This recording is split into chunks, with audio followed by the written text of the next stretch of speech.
So today we're going to talk about pruning deciduous shrubs and essentially the very basic and well-known means to get that accomplished in your home landscape. And while what's in italicized isn't necessarily always true, sometimes we have to do some pruning because of storm damage repair, because we're siding the home, painting the house, whatever it might be. Sometimes, while it might not be the exact best time to do your pruning, you end up doing it anyway. But that said, the winter season, when the plants are dormant, is often the most common time that we choose to prune, because without the foliages on the shrubs, we are able to see the structure of the plant. We can see any kind of issues that are going on, and it allows us easy access to any of the pruning that we have to do. The next general time we think about pruning is in the spring, and normally we consider that after the flowers have faded, and we will break that out a little bit as we go along here.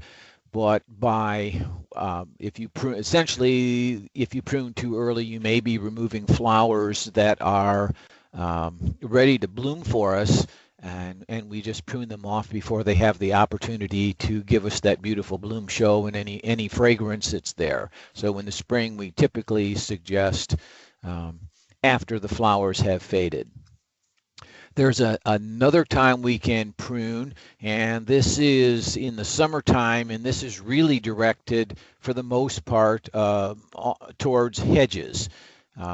We have traditionally used plants for hedges that grow pretty vigorously, and that's why they fill in so quick and do the job we want them to do, and yet without training that hedge plant into the right shape, it never looks quite as good. So one of the things that we do in summer pruning is when we prune that foliage off, we're actually slowing that rapidly growing shrub down. And then we also use it, of course, to shape the hedge, which we will address the appropriate way to do that as we go through. And then the last one I'll talk about is pruning in the fall. And by fall, essentially, we want to say wait until the plant is totally dormant. Now, the top of the plant will have gone dormant while the root system is still alive and doing its thing down below ground. That's okay. So we want to wait until the plant is dormant, and that would be late fall, essentially into maybe early winter, and then we take a break. Because we really, one, don't want to be outside, and two, those open wounds on a plant can be detrimental to the plant's health, and we might resume that dormant pruning very early next spring on the appropriate plants, wherein that kind of pruning is not going to harm the flower show. So those are the areas I expect to cover with you in the next while here. So we talk about pruning these deciduous shrubs, and there's three versions of this that I wanted to address with everyone, and that is there are those shrubs that don't have a strong bloom show. We consider those non-showy. We can prune them when they're dormant, because even if they are a shrub that has produced blooms for the coming year, because it's a non-showy bloom, we may not even recognize that it does flower. So doing any dormant pruning to that shrub is not going to represent any sort of visual problem. The flowers are insignificant and not really an issue. Then we have early spring bloom, and that pruning is critical because those shrubs bloom on last year's wood or old wood. So plants like viburnum and lilac and forsythia, these plants already have, if you went out right now, those blooms are present on your plant. Those blooming buds are present on your plant. And if you prune before they bloom, then you've lost that bloom show. So this is why we talk about in the early spring bloom period, you wait until after you've enjoyed both the visual and the aroma of the bloom show. And then usually within about 2 weeks after they're done blooming, we can do our pruning. The third area we talk about for what I'll call here summer or fall blooming plants. And these are plants that do not have the flower buds on them right now as our early spring bloomers do. So you could go out and do dormant pruning right now, and you will not lose a single bloom because they are literally not there yet. These shrubs bloom on the current year's growth. So these shrubs are going to leaf out. They're going to grow vegetatively. Then they form their flower buds, and then we get the bloom show and the fragrant benefit then later on as they go ahead and bloom. And if there's an interest, you could indeed prune after this year's bloom show as well on current year's wood, but typically we do that we're just going to be doing that pruning as a dormant pruning, so we get it all done at the same time of the year. Just an example of one of those non-showy plants. This is alpine currant. Every year this plant blooms like every other plant does. It's one of the earliest to bloom in the year, yet its flower is a tiny pale green bloom that comes out a little bit underneath the leaves, and we don't even notice that it is in bloom for the most part. So doing that kind of a non-showy pruning while it's dormant makes a lot of sense. We're not visually losing anything when we prune a non-showy plant dormant, even though the buds might be there. We're not missing out on a single thing. Just some examples of our early spring bloomers, and then these would be those shrubs that you would not want to prune until after they've bloomed. Of course, forsythia, if we're lucky enough to ever have a forsythia that looks this nice in our yard, just really enjoy it. Other plants, the lower right is one of the viburnums, and you can see that bulbous point on the end of the branch. That's this year's flower bud. So we would want to wait again until after the bloom show was over with. And then the one on the lower left, this is was a shrub, Cornus mas, or Cornelian cherry dogwood. As you can see, loaded with big, round, small, plump buds right now. They're going to open up and bloom for us, and then after that's over with, we'd be interested in doing the pruning. So you can see there that it makes quite a bit of sense not to get too anxious to go out and do some of our annual pruning. You want to let that go until they've bloomed, so you benefit from the beauty. I also talked about late spring, summer, or fall bloomers.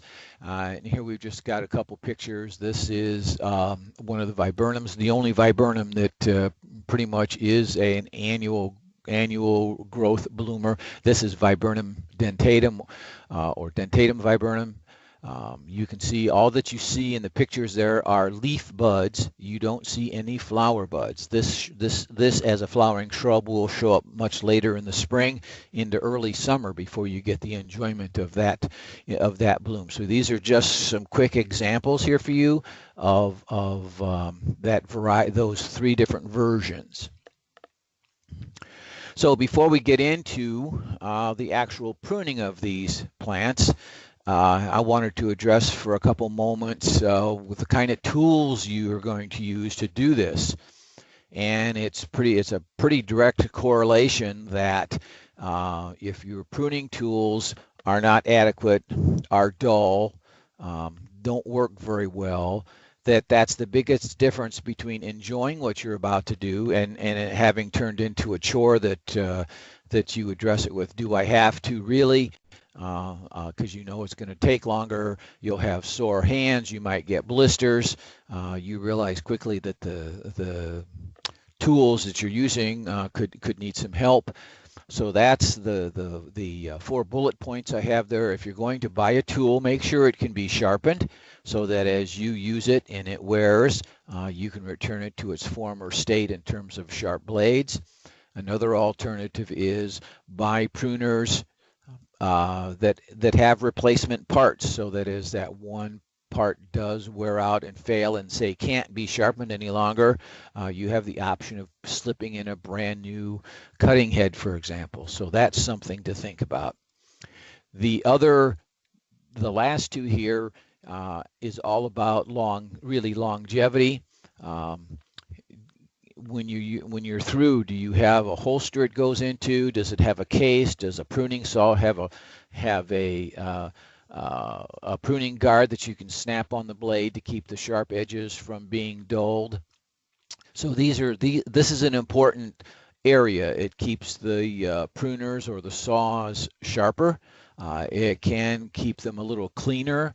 We have a tendency then to hold on to those pruners and see how long they last. In a nice holster or case, they're going to hold up much longer. And then with today's concerns about many of the diseases that seem to be showing up with more regularity, your pruners or saws should be something that you can clean / sanitize them.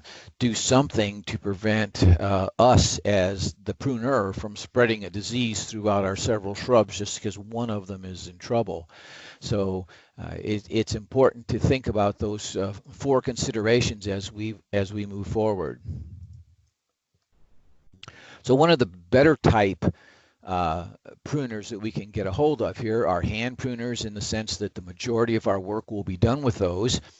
And there are 2 styles of hand pruners. The row on the right are known as bypass pruners, and the couple on the left are known as Anvil type pruners. These have good functionality in a lot of ways. The Anvil type pruners work better on maybe herbaceous plants and woody plants where you still have green tissue. The bypass pruners on the right have greater versatility when it comes to pruning woodier plants. The way they cut makes the difference in whether or not you can manage to get through a woody stem or twig. So if you only if you're only going to pick one kind of a pruner to have in the garage shed or the garden shed, would be probably be the bypass style there on the right. This will take care of every cut, where the Anvil type has some limitations as to how woody the stem is and how big and coarse that stem is that we're trying to prune. Once your branches that you need to address are getting bigger than you can easily cut with a pair of hand pruners using just one hand, you need some help. And that's where these long-handled loppers come in. These just happen to be 3 pairs of, again, a bypass type pruner, but the longer handles just give you leverage, and you're able to cut through and prune properly larger woody stems in order to make those cuts as accurately and as cleanly as possible. There are also Anvil type versions of these kinds of pruners as well. There's also forms that are cutting through with a ratchet type mechanism. All of these you're benefiting from additional leverages to get through the wood that you have to really prune. And once we've left the realm of hand pruners and loppers, at some point those branches become so big there's no way to really remove them, with the exception of some type of a hand saw. While some of these look kind of formidable, there are some nice small ones out there that would fit the bill quite nicely for you. You have, and I should stop and back up a minute and say, pruning saws work very differently than the typical carpenter saw does. The intent of a pruning saw usually is that the cutting part of that is on the back pull side, and if you'll notice, most of those saw blades have a slight curve to them. That's so as when you pull the saw back, it's naturally cutting into the wood, and that relieves a lot of effort on your part. It's naturally going to cut through that branch. It's also designed to clear out the sawdust that it's cutting away, so that the saw does not bind up in the tree. So there's, as you can see in this picture, quite a variety of pruning saws available. Just be sure it is truly a pruning saw rather than a carpenter saw as you go out there to remove some of those limbs. So this is the next step up from loppers usually. You can prune any size branch you want, of course, with cut any size branch you want with a saw, where your pruners are going to be limited to the mouth opening on the pruner head itself. Other tools that function for us are relatively specific to certain tasks. There are certainly handheld hedge pruners. There's those electric hedge pruners. If you'd like to stand on the ground but yet work up into the canopy of those larger shrubs that you have to address, then these pole saws and pole pruners work. The last resort might be the need to remove a rather large old limb. Let's say you're looking at some overgrown lilacs or honeysuckle, something along an old border, and part of the task is removing part of that plant structure, and we'll get there later on when we talk about some of the principles we use. So some of these other pruning tools you might have access to or need have very specific uses usually, and work out quite well if you actually do need them.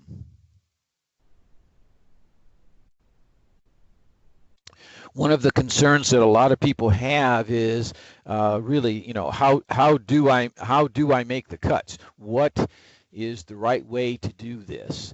And I think this slide just points out that if you cut essentially too close to the bud, regardless of the slant of the cut, chances are the wood where the cut was made is going to brown, dry, and dry down next to the bud you actually had intended to leave, and in so doing would kill that bud as well. So what we're trying to get to is something about 1/4 of an inch above the bud. I've never had to worry about whether I cut the twig off square or not. It's not a case of, oh gee, water will stand on that cut end and rot it. That's never been the problem. The problem has been either the cut's been too close to the bud you wanted to allow to grow out, or you're too far away from the bud, in which case, yes, then you're going to get some stem dieback in that dead twig just above where the new bud comes out, and we've probably seen that at different times on plant material in our yard. So the idea is about 1/4 of an inch above the bud. And also, as I'll show a little bit later on, you can actually help direct the new growth coming out of your plant by which of those buds you're going to leave. So shoot for about 1/4 of an inch above the bud that you'd like to leave.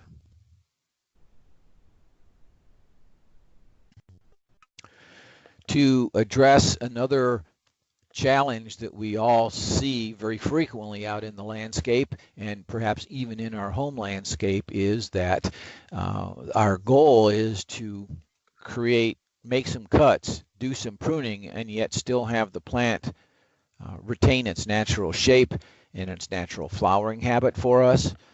But all too often, when we have perhaps used the wrong tool for the wrong reason, if you want to look at it like that, we are choosing to promote growth by the plant that we really don't want. We'll end up with a lot of indirected growth, a lot of bunchy growth. So when you cut a limb, typically you're going to get new sprouts somewhere between 6 to 12 inches below the cut. And this creates, not only do you get one bud to grow, but you get several buds to grow. And then the next time you're pruning off, say with a pair of hedge shears or those electric shears, even more. So it gets very, very thick and unnatural looking. So what you want to do is think about the kind of shrub you have, how you want it to look, and how you best think it should be pruned. And this is just important because you bought the plant for its natural habit. You bought the plant for the way it's going to bloom for you, and depending upon how you prune it and when you prune it, you will take away that benefit that you the very reason you purchased it. So we're going to go through some slides here and give you a strong indication of what we hope for you anyway is going to be a different way, not necessarily I won't say what being done now is necessarily wrong, but I think with a little bit of modification you can improve how the plant looks, you can improve its bloom show, and overall actually you can improve the plant's health as well. So here's just a couple images. You can see here on the left that is 9-bark Physocarpus, and it was clipped, and you can see the tiny light green bud. So on that clipping, you've released 1, 2, 3, 4 probably new growth points on that plant, because there's a bud at the bottom of every leaf petiole that could be released and is released. And then on the lower right, you can see a good hedge there, and you can see this, as you can see right underneath it. That hedge is no longer nice and full. It's not doing what you had intended it to do, and yet it is very, very thick, way too thick up at the top. And at this point, this hedge is maybe maintaining just the way it is, just for size, and yet it's certainly not very very attractive. So you want to avoid that thicket of growth at the top whenever you can, and that can occur by how we are really pruning these things, whether we're using hand tools or electric tools or hedge shears here. We just have to be aware that there's going to be consequences once we start pruning our plants in certain ways.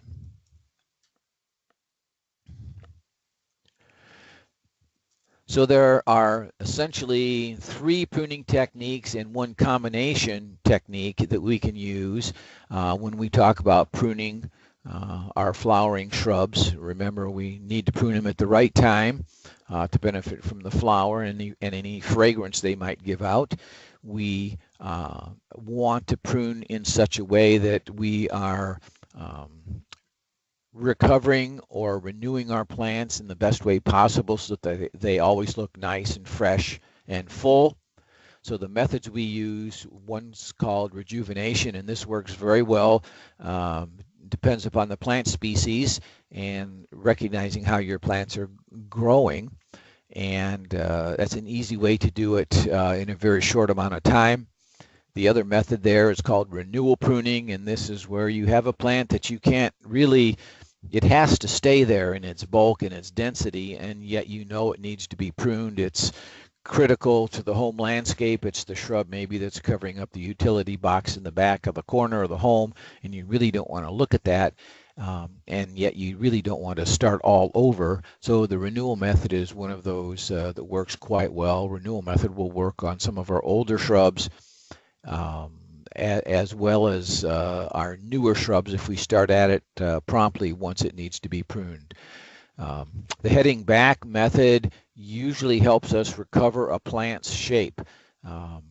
Once they are been overcrowded or haven't been pruned in a long time, they no longer have the natural shape they should. And all we're doing here with heading back cuts is trying to recover in general the plant shape and letting the plant return to a good overall condition when we do that.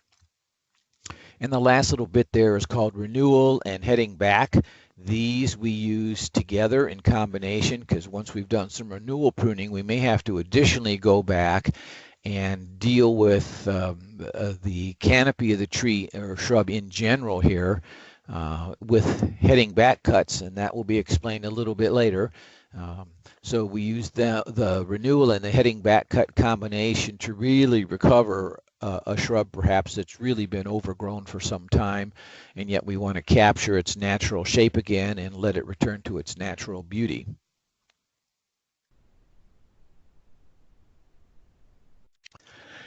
So renovation is pretty straightforward.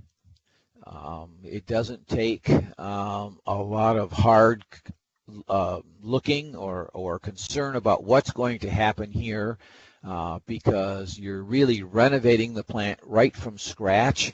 We are essentially starting all over, all at one time, and I will show some pictures here shortly to let you see what I'm really talking about here. And this little short list is just barely an example, but typically our fine textured plants benefit from renovation, and as does our big or larger older shrubs that have lots of multiple stems. So the two first examples, Spirea and Potentilla, these are shrubs that I find people are loving them or they're hating them. And they love them when they first go in the ground for about the 3 to 5 year period, and then they begin to look not so beautiful anymore. They have issues with lots of fine twiggy dead branches internally. The new growth struggles to work their way through that old growth, and they just don't look as nice and as full as they had for the previous 3 to 5 years. So that at that point, then that's where the love-hate relationship moves in. You know they need to be pruned, but yet you don't know maybe exactly how to do this. Some of the other plants that fit into this fine textured plant would be alpine currant. Most of all the more newer cultivars of Weigelia and that are shorter in stature work with this method. Lilac will work with this method if you start early enough on those plants. So sometimes the difference is, are we looking at older varieties that came with the house 20 years ago, or are we looking at newer updated versions of the very same plant? For example, the Spirea there I'm referring to are all the smaller shrub type Spireas, probably under 4 feet in height and 4 feet in width. Most of those are even much smaller than that. Same with Potentilla. We have ones that are 18, 24 inches in size. We also have the older styles that get up about 4 by 4. So it depends upon which ones we're talking about as to which method we might start with. But in terms of renovation, this is a very good method to allow you to really recover those plants all at once, and really within a single season. So here's the example I'm going to use. As you can see, this sits on the edge of a golf course. This is a Spirea, and if you look close, you'll see that it has been blooming and is done blooming. Now, timing of a lot of these pictures is not exactly when you would do it, but in terms of getting the series of pictures to show you, they're kind of taken out of season, so to speak. But the method and the reason we're doing it is remains the same. So this shrub is about 3 by 3, 4 by 4. It's probably one of the older styles of Spirea that we had out there. And we're going to prune this, and we just have. This is what we're doing by doing the renovation. We're renovating this plant all at once. Sure, there was some good younger growth in that plant, but there was an awful lot of older growth in there as well. Spireas and Potentillas are notorious for developing a lot of that dead twigginess inside the canopy, and that makes it hard for the new growth to come out. For example, on these smaller Spireas, every year the new growth comes from the soil line. It comes from the crown of the plant. And over the years, a lot of that fine textured nature of that shrub, there's a lot of little stems that have failed and died, but they're still there. So the new growth has a very difficult time growing up through all the old growth to maintain that lovely full shrub and one that is full of bloom that we really wanted. So what goes on here is the only way to really get rid of the old dead twiggy stuff that's internal to that plant is to go ahead and take the whole thing off. Now I'll talk about more appropriate timing here as we get to a close on renovation pruning.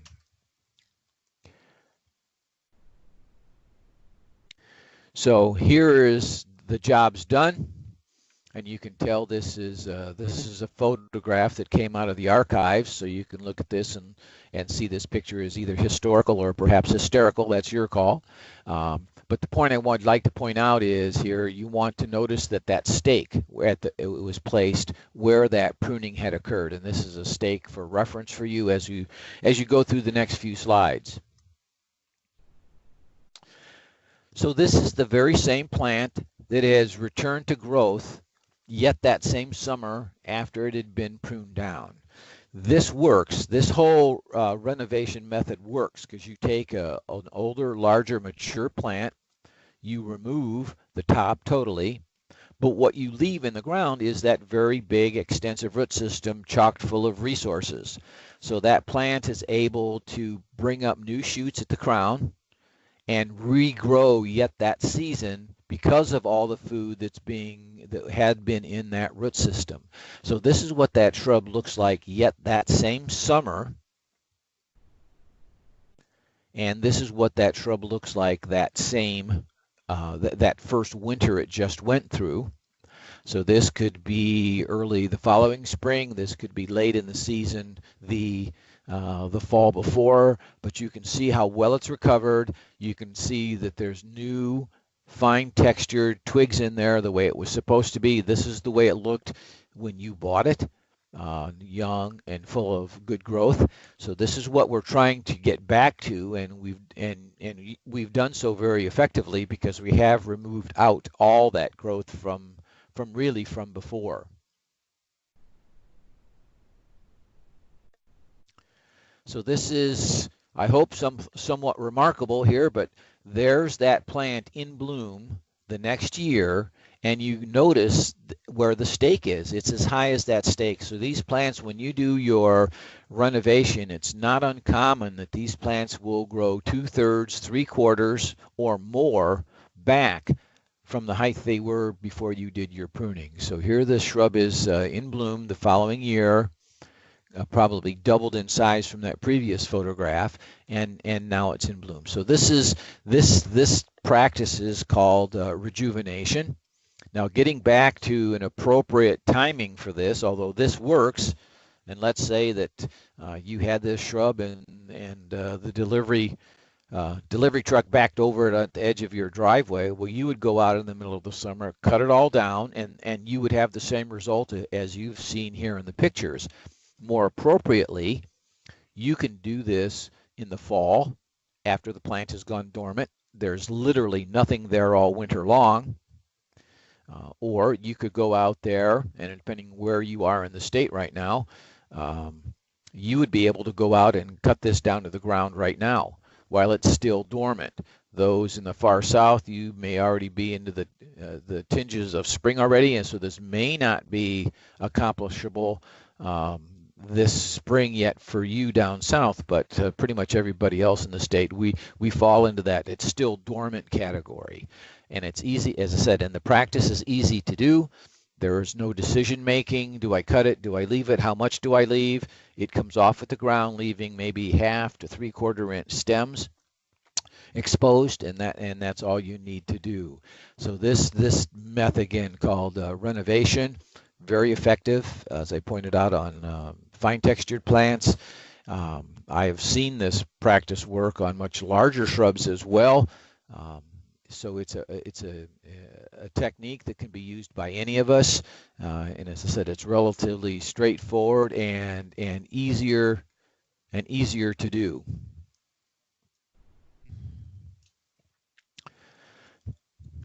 The next method that we should be talking about would be those shrubs in those situations where you really can't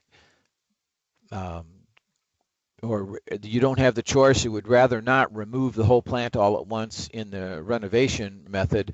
So we'll renew this plant over time. And just remember that wherever you make the cut, the new growth is going to come from there and several inches below. So in the renewal method, rather than just taking something and going over the top of the plant, our cuts with a pair of pruners or loppers or even a small handsaw occur down at the crown of the plant at the base. When we make the cut there, any new growth is going to come from the crown. So this renewal method is a way to address shrubs over a period of 2 or 3 years perhaps to do a couple things. Old wood is also what we might consider non-productive in that if this is the flowering shrub, the bloom show may have dwindled. It may not be what it was when you first planted it. There's one reason we might want to do renewal pruning. Another reason we might want to do renewal pruning is to remove older wood that may have insects in it or on it. I can think of lilac borers, for example. I can think of scale insects. So you have opportunities here just by how you prune. You can get rid or remove a lot of the insect issues that you may have been struggling with. Older wood is also more prone to having issues with diseases. So by removing that older wood, which is also the tallest wood, you are getting rid of disease potential. You're getting rid of that insect potential or the insect's presence. I have seen shrubs where it's totally covered in scale insects, and by removing the older limbs, which were absolutely infested with, say, scale insects top to bottom, you remove an enormous amount of that inoculum, if you will, that could reinfect other younger plants. And the vigor starts to return. We can treat the remaining limbs with an insecticide if that's desired, but over time here we're able to totally renew the plant. And between the left-hand side and the right-hand side, I think you can see that even when we're done, the plant retains its natural shape after we have pruned, which is the goal. We want the natural beauty of the shrub. We want it to bloom correctly after we're done, and the limbs that we're leaving are old enough to continue that bloom show. What you would expect then is new growth coming from the soil line, from the crown of the plant. And over the next year or two, you would additionally be going back and removing what's left of that older wood that you see there on the right. And over time, the whole plant has been renewed. You don't have any old wood in the plant. All you have is bright, good-looking wood. And that literally would be the goal of renewal pruning. So what kind of shrubs is this good for? As I mentioned, while rejuvenation can be used on some of the very same plants that you saw listed earlier, where renewal pruning seems to come into favor here is if you have older style lilacs that have been in the shrub border for 20, 30 years, removing one or two of those oldest limbs each year till the plant's renewed is the best way to get those recovered. Flowering almond would be another example. All the viburnums would benefit from this if there are older mature plants. They would follow that pruning and be enhanced because of it. Also, a lot of the dogwood shrubs, whether it's red twig or yellow twig dogwood, even gray dogwood, these plants all benefit from this renewal method. If you've got red twig dogwood out in your home landscape now, you know that as those branches get older, they don't retain that strong red color any longer, in that is why, of course, we've planted it. Nothing's more striking than those red twigs popping out through the white snow. So in the case of the dogwoods like that, their branches, their stems go from that strong red that we enjoy to a kind of a reddish brown color, which is not nearly as attractive. And then the longer we leave those older stems in the shrub, they also have a tendency to catch a couple different diseases. And when they do that, they're gray and black in color. They're just not attractive. So renewal pruning is the easiest way to remedy that problem. And as I mentioned before, a lot of the newer versions of our old plants are far more dwarf in nature. But if you've got older spirea, bridal wreath spirea, for example, these are just very difficult to deal with any other way than renewal pruning will help those out. If it's out of control, even those large spireas and large honeysuckles, for example, can be rejuvenated. But it's a major hole in the yard when that whole shrub goes away. So a lot of times renewal pruning is an easy way to make that happen.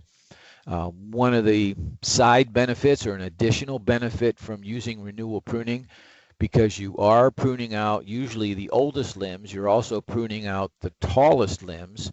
So If you've got a shrub that's just always on the verge of being too big for the space you have, renewal pruning allows you to keep that plant in its natural form with its natural flowering practices about 2/3 or so the height of its normal size. So it allows you to leave that plant in the landscape a few years longer than you normally would.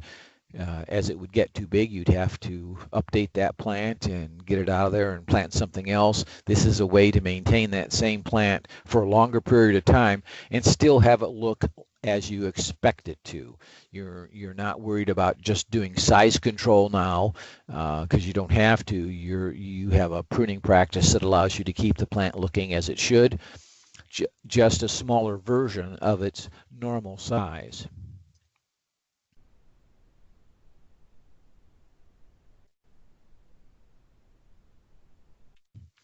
Back to the archive files. Here is a viburnum standing just to the left of a pole with the bell on it. And I just want you to kind of keep an eye on the shrub. One more time here. Normally, you would do what I'm about to show you over a 2 or 3 year period of time to help maintain the plant's height and size and width so that it would remain closer to the top of that post rather than anything shorter. What we're going to do right here, right now, is just take out all the old wood for you so you can see the difference. Now, amazingly, there is a lovely little shrub in here. There it is. This is what a viburnum would have looked like when you would have planted it. You can see the nice growth pattern it has. You can see that it is not tight and been sheared. It is exactly as you would expect it to look. So we're going from what you see there to this. It is no longer taller than the bell on the post. It's within the height of the post itself.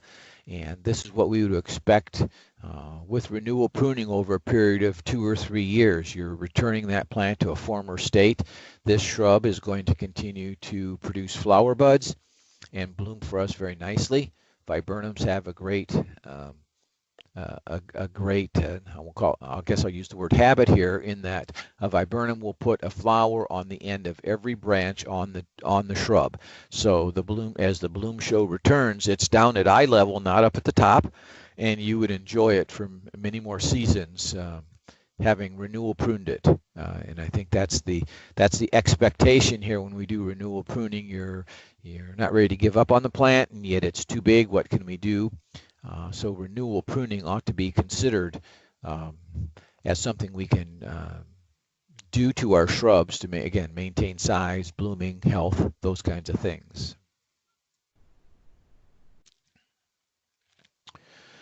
Just going to show another example of at least this is a modern day picture.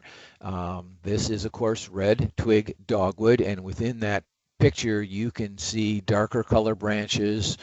You can see branches that have succumbed to some cankers and diseases, and appropriately, when you would want to renewal prune these, one of the first things you would do so that you can really see what you're looking at or working on is go in there and remove all the dead wood. You can remove all the dead wood all at once whenever it shows up, because it is dead, it's non-productive, and it may actually harbor diseases and insects as a result of being in that shrub.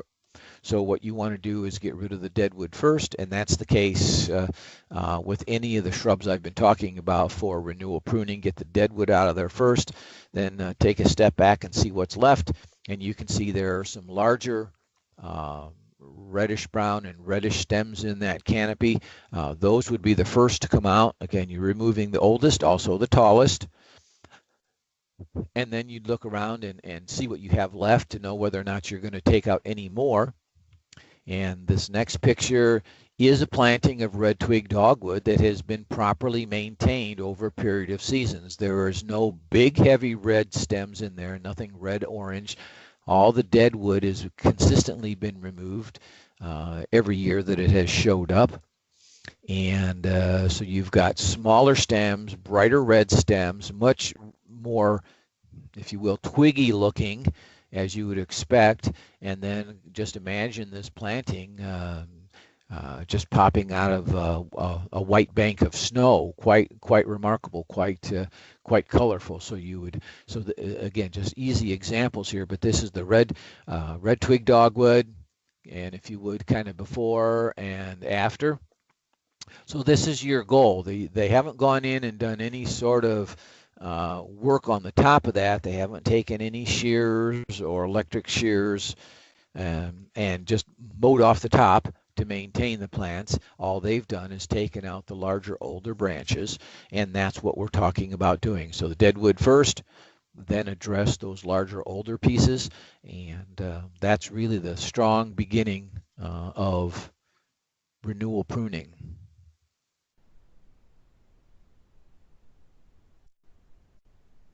The last version I had spoke of early on was that of heading back, and this is a practice of being able to reduce the size, both the width and height of a plant, still maintaining its natural habits. So you can kind of go from the left to the right there. We're taking out bulk. We're kind of like going to a stylist and saying, I just thin out the top, thin out the sides. This is what we're doing here. We would address structural issues like crossing branches. We would be addressing the removal of whole branches so that we, again, reduce both the height and the width of the plant.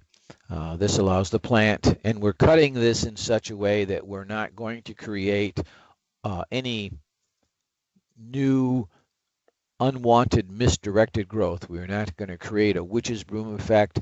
The growth that is left will be able to absorb all the energy that was going into that canopy before. It will continue to grow as you would expect. It would again, there's enough old wood left there that on second year wood there's going to be blooms. There's going to be blooms if it's going to be blooming on current year wood. So you've lost nothing, but you've gained size control. And once again, this might be the difference from a plant being too big and in the way to a plant that looks as it should and as you intended it to be in the home landscape. So this is one of those areas that this might take a little bit more skill, but not a whole lot more if you understand what your objectives are when you go to prune. Making these cuts begins to make a lot more sense, and the more often you do it, the better you become. And that's the goal, is to have a landscape that looks great, and the neighbor comes over and says, when are you going to prune, and you're already done. The change should be minimal. It should not be obvious. So your plants are going to maintain their natural shape, size, and will continue to flower and grow as you hope they would. So the points I want to share about doing your heading back cuts would be that you're pruning back to some kind of a growing point, so that as the food comes up that stem, the remaining tissue that's there is large enough to absorb the food coming from the root system, and you do not get any witch's brooming, you do not get any misdirected growth. So if it's a branch you're pruning off, you want to prune it back to a branch that's approximately 1/3 the size of the one you're removing, so that as that energy comes up, that branch is large enough again to absorb the energy and continue to grow in a normal manner. If you're not taking off branches, but rather cutting back on, say, twigs at this point, you would cut back to, say, a growing point such as a bud, or even a smaller twig from the one you're removing up and down and within the canopy. So pruning is this once again isn't really difficult to do. You have the option of, if you're you can remove a small amount, step back and say, well, that was helpful, but it really needs to be more. You can continue to do heading back cuts right down into the canopy if you wish, as long as you follow this 1/3 rule, or remove it back to a bud adjacent to, say, on the twig that you want to remove. And the asterisk part here is kind of important in that in your decision making, you can decide whether or not you're going to try to prune that plant and recover it, or whether it's just too far gone.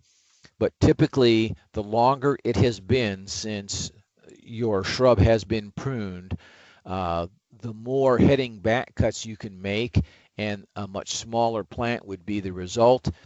A lot of times we inherit a backyard that hasn't really been attended to, and renewal pruning and or heading back cut can be used to really recover those shrubs, so that at some point in time they may need to be replaced anyway, but that isn't something you want to hurry up and do the first year you might be in a home.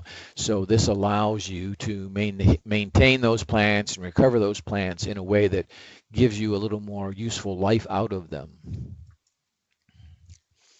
So I mentioned that early that when you do prune, you certainly have control over how the plant's going to grow again. You would not want to prune in such a way that the new growth grows into the crown of the plant and create structural issues that way. You would more likely want to prune so the bud grows out and away from the crown of the plant. So if your shrub, for example, is what we call opposite, where there's a bud on each side of the stem, it just depends upon which way you cut the stem, whether or not the bud's going to grow to the left or the bud's going to go to the right. And when you have alternate noded plants, as you see there on the right-hand side on your screen, you again will just pick where you're going to make your cut to direct where that new growth is going to be. So if off to the left is inappropriate, come down one more bud, cut, and then that new branch is going to grow up and off to the right. So you do have directional preferences here when you do any of your pruning.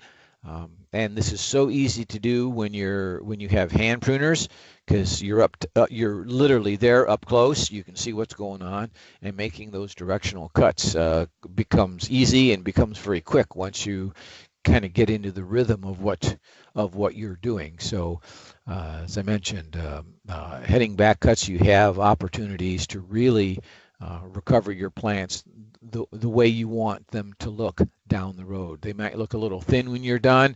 Keep in mind that they absolutely are going to recover and regrow again. And if I had the screen open and I could put a little asterisk right there against my words, I would say any of these methods work unless your plant's on death's door. Clearly, if the plant is on the verge of dying anyway, or doesn't look like it could be recovered, you may not be as successful as you hoped with any of these pruning methods. But as long as your plants are in pretty good shape, these methods seem to work just fine. So here's just an image where you see a cut made, and if you go follow down, you'll see that that stem is dark in nature, and as it comes up to the cut mark, you can see that the stem that they leave is to the right, headed outside of the canopy, and about 1/3 of the size of the branch they remove. So in this picture, that food's going to come up that stem naturally. It's going to turn and head out to the right, and that growth is large enough and old enough to absorb the energy the tree has, or the shrub has, and that branch is going to continue to grow very naturally and as you'd hoped. So of all these methods, there's got to be one that works for you. There's going to be the heading back renewal method here is going to work for a lot of shrubs, especially if they're older. So there's a way to get just about any shrub there is back to its natural habit at least. And you're going to be a very successful gardener in doing that. I want to get towards the end here a little bit for you. I want to talk about pruning hedges, and here is a case of there's a very much a right way and a very much a wrong way. And the thing to remember is, if you need a mantra when you're pruning your hedges, it's narrow at the top, wider at the bottom. This allows you to grow and prune a hedge and have the hedge so there is growth all the way down to the ground and you can't see through the bottom. You remember that first picture early on, lots of growth at the top and you could see through the bottom. We grow hedges for the formal look that they have. We grow hedges as a barrier. We grow hedges, if you will, for privacy purposes. So if you're going to prune them properly, they're going to give you all that very easily. Pruned improperly, and it's not going to function very well for at least 2 out of those 3 choices. Yes, you have a hedge in place, and yes, it might mark the edge of your yard, but as a barrier, it's not really going to stop the local wildlife and kids from blasting through if the only part that's green is at the very top. So there is, again, good ways and bad ways to prune our hedges. Just remember, narrow at the top, wide at the bottom. So the pictures in the upper left typically are showing you what happens over time when they're not pruned properly. And what happens in all those cases is when they are pruned improperly, the plant itself shades out the sun from getting to the lower portion of the plant, and then without sunlight, there's no leaves. So pruning straight up and down is going to give us the same result as having a shrub hedge pruned that's wider at the top than it is at the bottom. So what you're looking for are those steps you see along the correct pruning method, starting narrow at the top, wider at the bottom, and as you can see over time, the regrowth, as we talked about not being desirable on a singular shrub, is desirable on a hedge. You want it to thicken and fill up. So the final product there on the far right shows a plant with the right kind of angles from the top down, and full to the ground so that it has a strong visual appeal to us.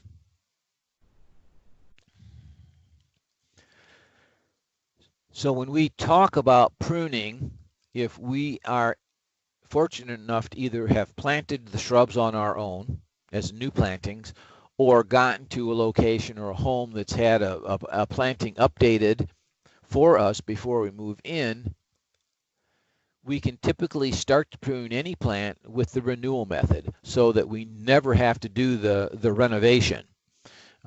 So if we start young and start to prune with the renewal method, taking out an occasional big branch every year, every other year, taking out 2 or 3 branches every year if there's a lot of multi-stems in it, this renewal method works very well. It'll not skip a beat in terms of shape, size, blooming for you. That's what you're really looking for. If, on the other hand, and this is all species dependent, of course, if on the other hand it's past the renewal method, then the idea of renovation to recover those plants gives you a brand new start. So if you've inherited a property or shrubs around your back patio really haven't been addressed very often, then perhaps this renovation method would work very well. As I mentioned, it works very nicely on our fine textured plants, although it will work very well on larger, older style plants as well. So you have that choice with you. The heading back cuts, along with renewal pruning, helps you get that plant back in shape over a period of 2 or 3 years.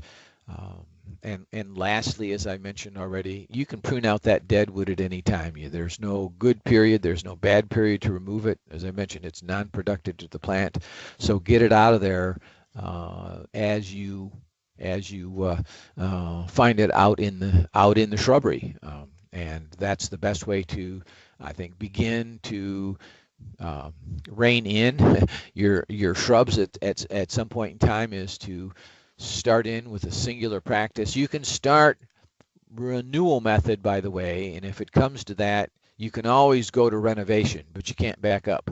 So think renewal method to begin with. You might have to renovate at some point in time, and if you do, then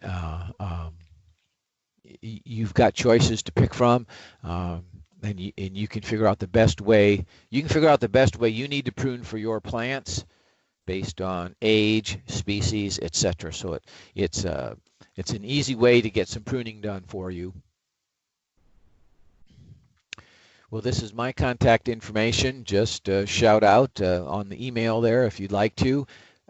We have we're all us educators are available via email. I don't know if Andrew's answering the questions or there's one up there.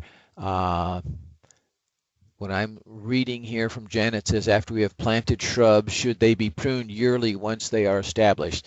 That's pretty much yes. To answer a simple question answered, yes.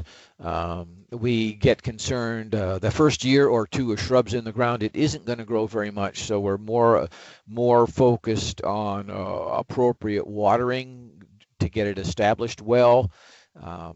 And then usually once it starts to grow, it's not uncommon that there'll be a strange spurt of growth off on one branch, and you take your hand pruners and clip that back to an appropriate location. And whether you prune a little bit every year or every third year, it's really a function of the plants you've chosen and how well it's growing. I have been in yards where they do renovation on spirea every third year. I have been in yards where they have done it every year. So as the clue would be, as those plants start to look less than ideal, it's the time to, if you haven't already, it's time to start doing some sort of a pruning routine in your home landscape to keep it looking good. Let's see here. How much stem do you leave for renovation pruning on potentilla, spirea? You're really talking about taking those two virtually down to the ground. The new growth on potentilla and spirea come from the crown of the plant underneath the soil. So you're not harming a single thing if you cut them down within, as I said, a quarter of an inch, half inch to the soil surface. That's perfectly okay. You're not doing anything along to do any sort of harm.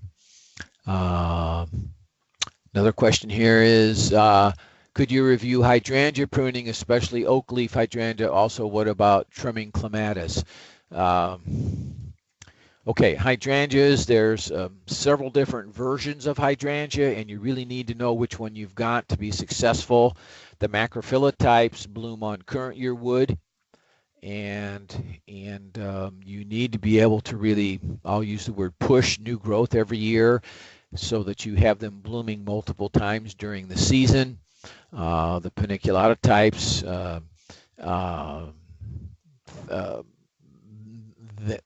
they're going to either, the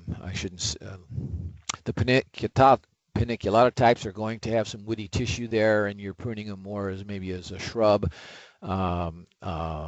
You have those hydrangeas that die down to the ground, right to the ground every year. In the end, those need to be taken off at the ground so that you have the new growth coming from the soil line every year. And oak leaf in particular is a pretty woody one. So you're looking at structure. They're going to be blooming on, I believe, older wood. So you don't want to do a lot of pruning from the top in until after they've bloomed for you each year. So that's kind of the story with that. And then the last part of that is, what about trimming clematis? There's another one kind of similar to hydrangea in the sense that there's type 1, 2, and 3 clematis, and it's going to be a function of when they bloom for you and on what kind of wood they're going to be blooming on. The autumn types, they bloom essentially at the end of current year wood. So you can do some cleanup there in the springtime. They're going to grow and then bloom.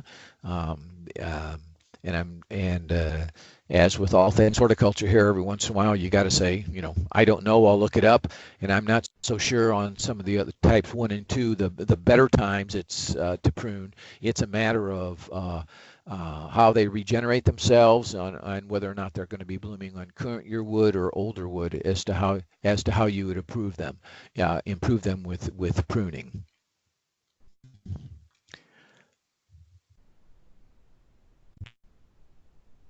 So we have the option, you have the option of going back and listening to past recordings of a large series on YouTube right now. You can find them on YouTube pretty easily, and you can um, get additional recordings there. I see there's been another question pop up. How do you get a 2-year-old lilac to bloom? Okay, lilacs are going to be blooming on old wood. So essentially, you may not have enough of a shrub yet.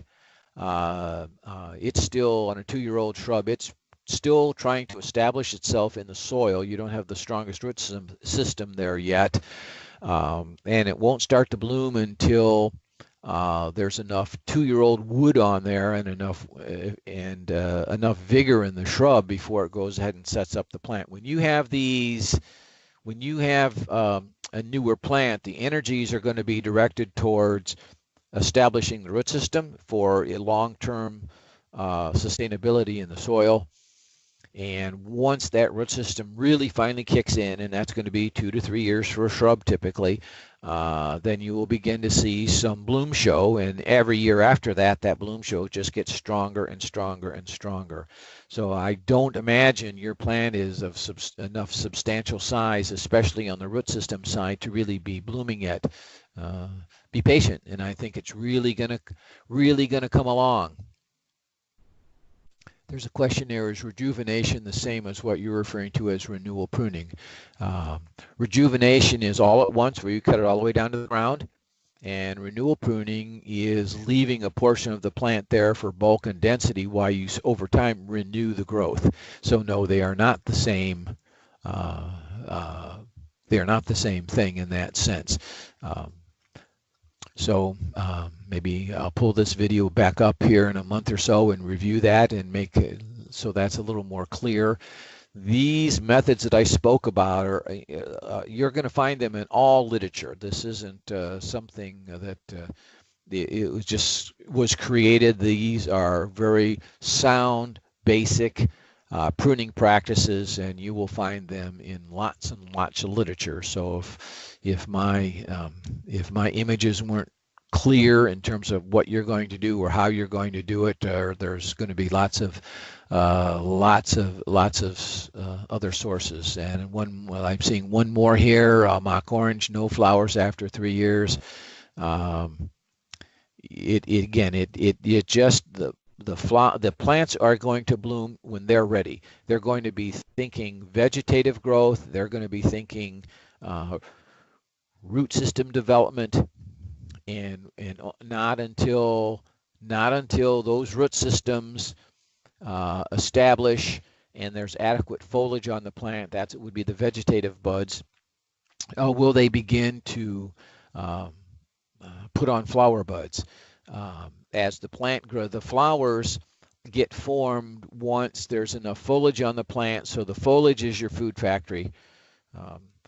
And until the leaves can support both the vegetative buds and the root system, will there be energy left over to create flower buds. So everything comes in its own order.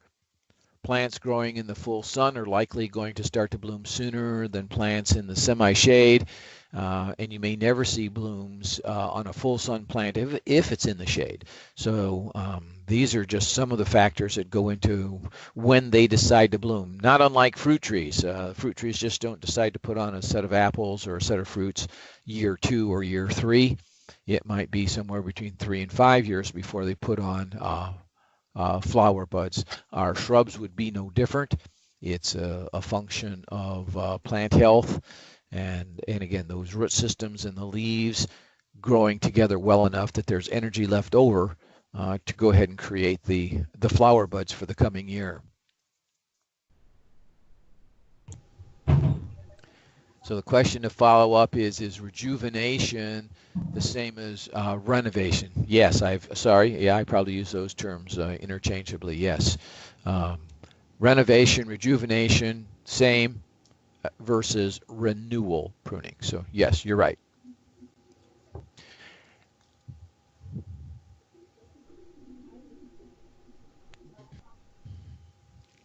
So this is a way to and we appreciate it if you do this. We'd like to know how these programs were received, how to make them better. So if you got a chance, you can scan the code with your mobile phone. If that's an option for you, go ahead, and it takes you to a very quick, brief survey about the Four Seasons classes that we've been putting on. So I'll leave this up there for some moments. This is Andrew. Andrew, if you're listening in, do you have any closing comments? Yeah, there was one question that was missed in the text. Is a file good for all pruner sharpening?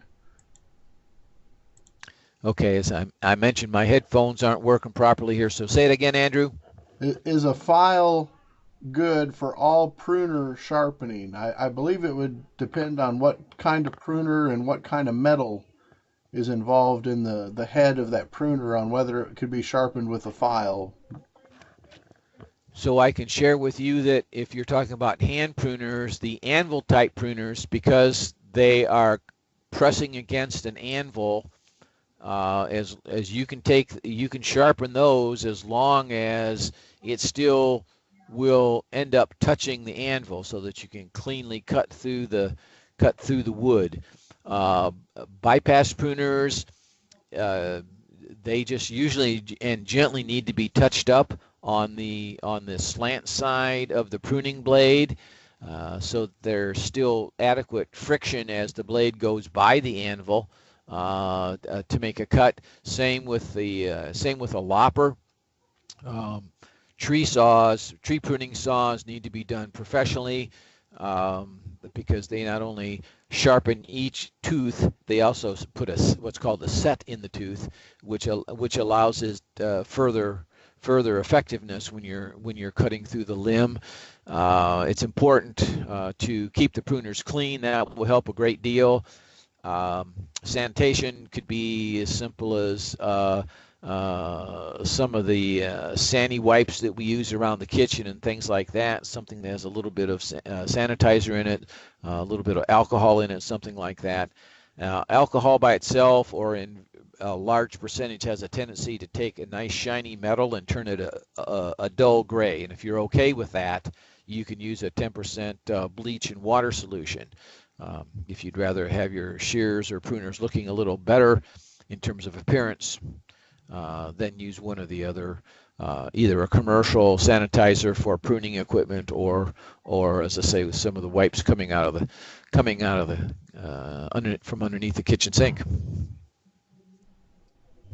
We appreciate you, Richard, for all the information and your response to these questions. Again, if you have a mobile device and want to scan this QR code, it will take you directly to the survey.